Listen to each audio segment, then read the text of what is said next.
Hello tout le monde, je suis ravie de vous retrouver pour une toute nouvelle vidéo.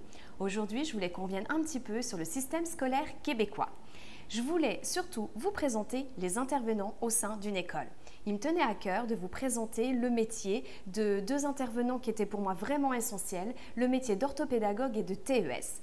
Et j'ai la chance d'avoir rencontré des personnes formidables qui ont accepté de venir apporter leur témoignage. Donc restez, ne bougez pas et puis c'est parti!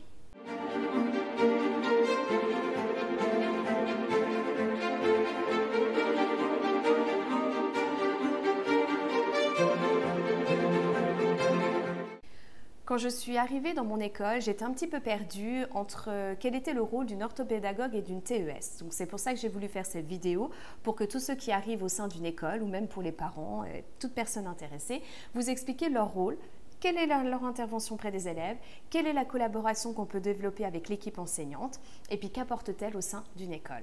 J'ai donc la chance d'avoir rencontré deux personnes exceptionnelles, et nous allons avoir le témoignage de Anne-Marie, orthopédagogue, et Caroline, TES.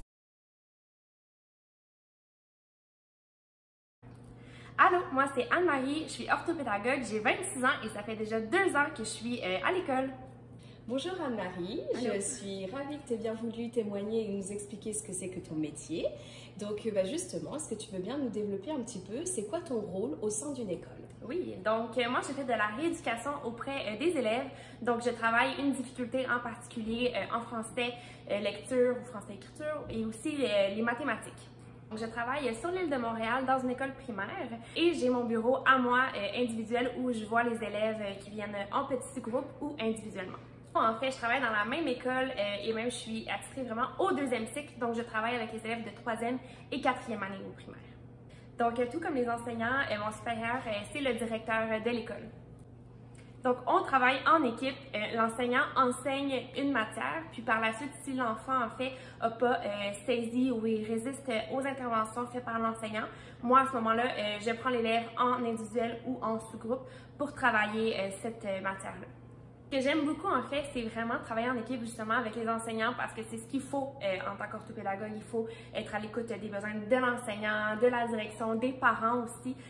Donc, j'aime vraiment le travail d'équipe qu'on peut avoir avec les autres et toute l'équipe école aussi parce qu'on est beaucoup. En fait, ça va un peu de pair avec ce que je viens d'expliquer, en fait. Donc, oui, le travail d'équipe, c'est vraiment plaisant. Par contre, ça a aussi ses moins bons côtés quelquefois parce que justement, il faut s'habituer avec l'autre personne, il faut s'adapter aussi au rythme de l'enseignant et à mon rythme aussi. Donc, c'est autant positif que ça peut être justement négatif parce qu'on doit apprendre à travailler comme une grande famille, en fait, là. En fait, le plus grand mot que je pourrais dire, c'est vraiment la flexibilité. Il faut vraiment s'habituer justement à l'enfant, à son rythme.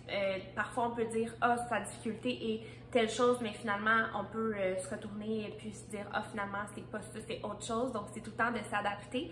C'est aussi d'avoir une grande écoute parce que oui, il y a le côté scolaire, mais il y a aussi le côté aussi beaucoup motivation de l'enfant quand on travaille des grandes difficultés avec lui. Des fois, la motivation est peut-être plus difficile, donc ça aussi c'est une très grande qualité à avoir chez l'orthopédagogue.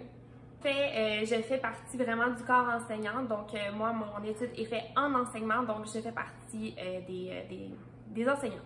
Donc en fait moi j'ai fait un baccalauréat de 4 ans en enseignement en adaptation scolaire, donc c'est vraiment un bac qui permet en fait de faire plein de choses à la suite des études en fait.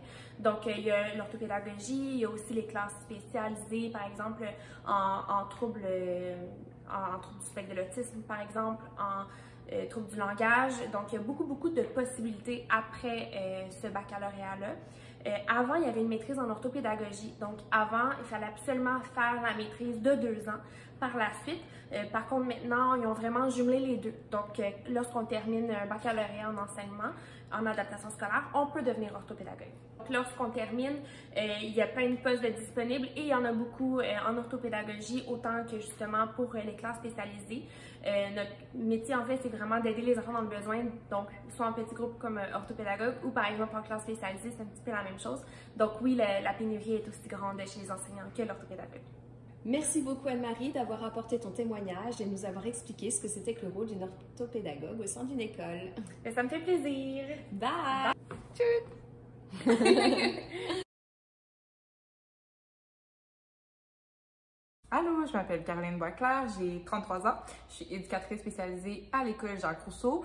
On appelle mon métier aussi souvent TES, puis je suis TES plancher, donc je vais vous laisser découvrir ce métier. Bonjour Caroline, je te remercie de venir pour faire cette petite interview et nous expliquer ce que c'est que le métier de TES. Et justement, est-ce que tu peux nous dire c'est quoi le rôle d'une TES? Ouais, ben le métier d'éducateur spécialisé, c'est assez large. En fait, on va souvent se retrouver avec des populations vulnérables. On va souvent travailler en réinsertion, en rééducation, puis on va vraiment les accompagner, les soutenir pour développer des habiletés, en fait, au meilleur de leurs capacités. Dans l'école, c'est sûr que c'est beaucoup du soutien à l'élève, de l'accompagnement à l'élève, puis on est vraiment au cœur du quotidien de l'enfant pour l'aider dans des problèmes comportementaux, des problèmes d'habileté sociale. Des fois, ça peut être un handicap moteur, physique, un handicap intellectuel. Donc, c'est un petit peu notre spectre, si on veut. Donc, comme je disais, un TES, ça va vraiment travailler lorsqu'un enfant peut avoir des problèmes d'apprentissage, peut avoir des problèmes de comportement ou des problèmes d'insertion. On va sentir, par exemple, qu'il va être fragile au niveau de l'adaptation. On va faire ça. On fait beaucoup d'interventions ponctuelles, on développe des outils, des moyens, tout ça, mais ce qu'on oublie, c'est qu'un TES va vraiment aussi aller en prévention, donc faire des ateliers préventifs en grand groupe. C'est un aspect hyper important si on veut éviter que l'enfant revienne avec les mêmes comportements. Outre ça aussi, comme je disais, on va faire des suivis. On peut faire des suivis pour justement travailler avec les éléments, justement, nos enfants qui reviennent avec des problématiques récurrentes. Le suivi va vraiment nous permettre de développer un lien avec l'enfant puis de pousser un petit peu plus la réflexion avec lui. Puis dans le fond, on peut faire aussi des ateliers ciblés, grands groupes, petits groupes, si on a des problématiques dans l'école, par exemple, intimidation. Donc, ça pourrait être des exemples de tâches qu'on pourrait me confier. Une TES, ça peut être autant seul qu'en équipe. Dans certaines écoles, il y en a qui vont se retrouver seuls. Par exemple, moi, je suis TES plancher, je dois répondre aux urgences ponctuelles. Donc, je me retrouve souvent seule un peu, si on veut, dans mes interventions, mais en équipe, globalement, parce que je suis soutenue par une équipe, je me sens appuyée. Puis lorsque j'ai besoin qu'on prenne le relais dans mes interventions, si j'ai besoin d'aide, qu'on me soutienne avec d'autres élèves, qu'on me soutienne, désolée, ben c'est vraiment là que l'équipe va être primordiale, puis de pouvoir aussi discuter ensemble plus de cas cliniques, de ce qu'on veut faire aussi avec les élèves, puis de nous faire suggérer des outils. C'est là que travailler en équipe devient vraiment important. Ben moi, dans mon cas, vu que je suis TES plancher à l'école, mon superviseur, c'est mon directeur, le directeur de l'école. Par contre, vous pouvez avoir des TES qui travaillent beaucoup plus au niveau du service de garde. Puis dans ce cas-là, mes collègues vont référer beaucoup plus à la direction du service de garde en soi. C'est d'abord et avant tout une collaboration. C'est pas déterminé en soi le rôle en fait de chacun, c'est vraiment un travail qui se co-bâtit ensemble. Il y a des enseignants qui vont peut-être faire moins appel à nous, tandis que d'autres vont avoir toujours la porte ouverte. Puis c'est vraiment là que c'est ça, il faut établir un dialogue parce qu'un TES plancher, ça peut être dans le macro, ça peut aider dans la gestion de classe, ça peut soutenir un enseignant. Puis ça peut être dans le micro avec des éléments peut-être plus récurrents, des jeunes qui ont des problèmes, comme on disait, comportementaux, donc c'est en fait des problématiques récurrentes. Fait qu'à ce moment-là, on va vraiment travailler dans le micro, puis c'est vraiment avec l'enseignant, la collaboration au milieu, avec l'équipe école qui va faire vraiment en sorte que là, on va arriver à quelque chose de vraiment intéressant.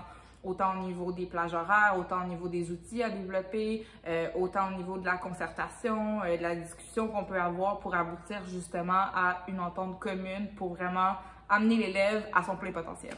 Je pense qu'il faut avoir des aptitudes en relation d'aide, une écoute. Dans le fond, moi, ce que je dis, c'est que je pars tout le temps à l'écoute de la personne avec qui je travaille. Je suis tout le temps dans une relation d'écoute, puis vraiment, je m'en vais au cœur de ses besoins.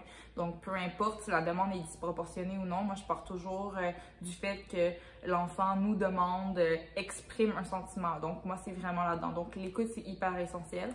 Un bon jugement, un jugement éthique, parce que bon, dans notre métier, on va souvent avoir affaire à appeler, par exemple, la protection de la jeunesse ou avoir des cas qui demandent peut-être plus de travail, puis c'est de vraiment être capable de faire, OK, est-ce que je suis la bonne personne pour l'aider, puis où est-ce que mon champ s'arrête, puis où est-ce que je dois référer. Fait que le jugement éthique, c'est vraiment hyper pertinent. Puis comme je disais aussi, l'esprit de collaboration parce qu'il faut accepter de se remettre en question constamment. Ça va super vite là, quand on est TES. On veut être proactif, voir le plus d'enfants possible, mettre des moyens. Moi, je suis très vite quand vient le temps d'établir un moyen, tout ça, mais des fois, je me dis, OK, je vais me repositionner, je vais réfléchir, puis je vais aller voir mes collègues. Fait être capable de se remettre en question, de se remettre en question. Donc, le jugement éthique et le doute. Et bon, on a vraiment une grille de salaire qui est vraiment différente. Ce qu'il faut comprendre, c'est qu'au Québec, les techniques d'éducation spécialisée, ça va se faire au cégep. Moi, je n'allais pas le faire au cégep, je suis allée à l'université. Donc, la plupart des gens vont faire un DEC au cégep pour devenir éducateur spécialisé. Donc, c'est vraiment une échelle salariale qui est un petit peu plus basse, mais c'est la vie. C'est une profession extrêmement en demande. Vous n'aurez pas de problème à vous trouver un emploi si vous voulez devenir éducateur spécialisé. Comme je disais, on travaille dans les milieux de vie. Donc, on travaille dans les écoles, mais on travaille aussi dans les hôpitaux, dans les centres d'hébergement. Donc, on est vraiment au cœur du quotidien de la personne. Donc, on est vraiment ceux qui accompagnent. Donc, on est dans tous les aspects de la vie de la personne. Il y a besoin de TS, il y a un grand manque. Donc, oui, c'est ça. Je tiens à te remercier particulièrement, Caroline, d'avoir accepté de témoigner, d'avoir apporté ton expertise, expliquer aux gens ce que c'était que le rôle de TES, qui n'est pas connu par exemple en France. Donc, merci beaucoup à toi. Ben, c'est un plaisir, puis j'espère qu'il y a plein de gens de la France qui vont venir faire de l'éducation spécialisée au Québec. Ok, merci à vous. Bye bye! J'espère que cette vidéo vous aura plu et vous savez désormais quel est le rôle d'une orthopédagogue et d'une TES au sein d'une école primaire. Je tiens d'ailleurs encore à remercier particulièrement Anne-Marie et Caroline d'avoir bien voulu apporter leur témoignage et de participer à cette expérience. Merci beaucoup les filles et sachez que j'apprécie particulièrement travailler avec vous au quotidien. Maintenant je vous laisse. N'hésitez pas à liker, ça fait toujours plaisir. Pour ceux qui ne sont pas abonnés, allez-y, cliquez. Pour tous mes abonnés, merci pour votre fidélité. En attendant, je vous dis à très vite pour une toute nouvelle vidéo. Bye les amis!